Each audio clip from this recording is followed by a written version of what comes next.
Selamat malam Bapak, Ibu, Saudara-saudari yang dikasihi Tuhan.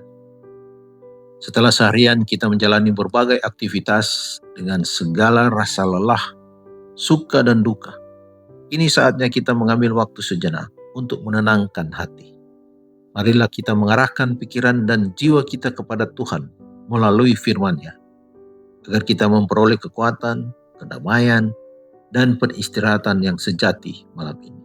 Mari berdoa. Bapa kami yang di sorga, terima kasih atas penyertaan-Mu yang nyata sepanjang hari ini. Kami bersyukur boleh melintasi hari ini dengan selamat. Malam ini sebelum kami beristirahat, kami datang menyerahkan hati dan pikiran kami ke dalam tangan-Mu.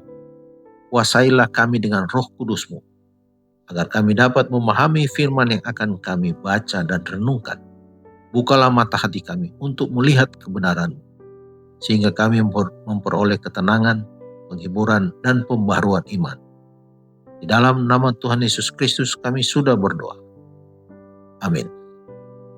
Judul renungan malam ini, Kuasa di dalam Jemaat. Ayat renungan diambil dari kitab Kisah Para Rasul pasal 1 ayat 8. Firman Tuhan berkata, "Tetapi kamu akan menerima kuasa kalau Roh Kudus turun ke atas kamu. Apabila Ia, Roh kebenaran datang, maka Ialah akan menerangkan kepada isi dunia dari hal dosa dan keadilan dan hukuman." Pemasyuran firman itu tidak ada gunanya tanpa kehadiran dan pertolongan Roh Kudus yang terus-menerus.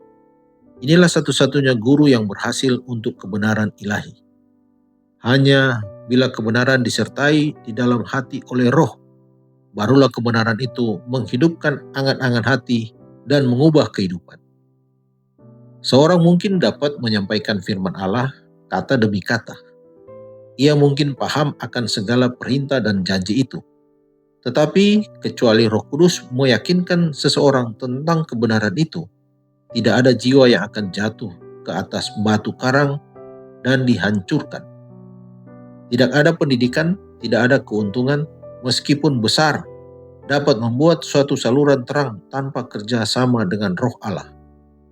Penaburan benih Injil tidak akan memperoleh kemajuan, kecuali benih itu dihidupkan oleh embun surga. Sebelum satu buku perjanjian baru ditulis, sebelum satu khotbah Injil dikhotbahkan, sesudah kebangkitan Kristus, Roh Kudus datang kepada rasul-rasul yang sedang berdoa. Kemudian kesaksian musuh mereka ialah,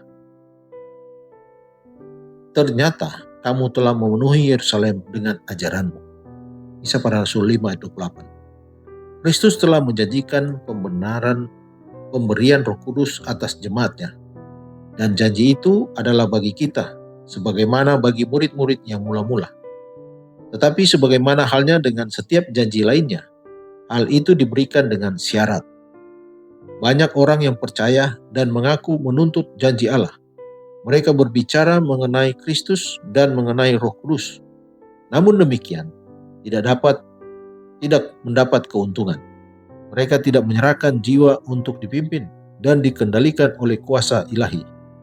Kita tidak dapat menggunakan Roh Kudus. Roh itu harus menggunakan kita.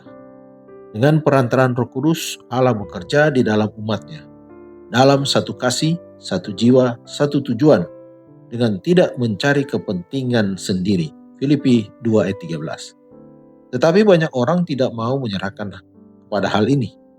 Mereka mau mengurus diri mereka sendiri. Inilah sebabnya mereka tidak menerima pemberian surga. Hanya kepada mereka yang melayani Allah dengan rendah hati, yang memperhatikan bimbingan dan rahmat-Nya, Roh itu diberikan. Kuasa Allah menunggu tuntutan dan penerimaan mereka. Berkat yang dijanjikan ini, bila dituntut oleh iman, membawa segala berkat lain dengan itu. Hal itu diberikan sesuai dengan kekayaan anugerah Kristus, dan Ia bersedia melengkapi setiap jiwa menuruti kesanggupannya untuk menerimanya. Dalam pembicaraannya kepada murid-murid, Yesus tidak menyinggung tentang penderitaan dan kematiannya sendiri dengan perasaan sedih. Warisannya yang terakhir bagi mereka ialah warisan damai sejahtera. Ia berkata, Damai sejahtera kutinggalkan bagimu, damai sejahteraku kuberikan kepadamu. Yohanes 14 ayat 27. Dicatat dalam buku Alfa dan Omega jilid 6 halaman 314-315. Mari berdoa. Bapa kami yang Maha Kudus, kami bersyukur atas kebenaran firman-Mu. Malam ini yang mengingatkan kami akan besarnya kuasa Roh Kudus yang bekerja aktif di tengah-tengah jemaat-Mu. Kami percaya Roh Kudus-Mu tidak pernah berhenti bekerja untuk menguatkan yang lemah, menghibur yang berduka, dan menyatukan hati kami sebagai satu tubuh Kristus.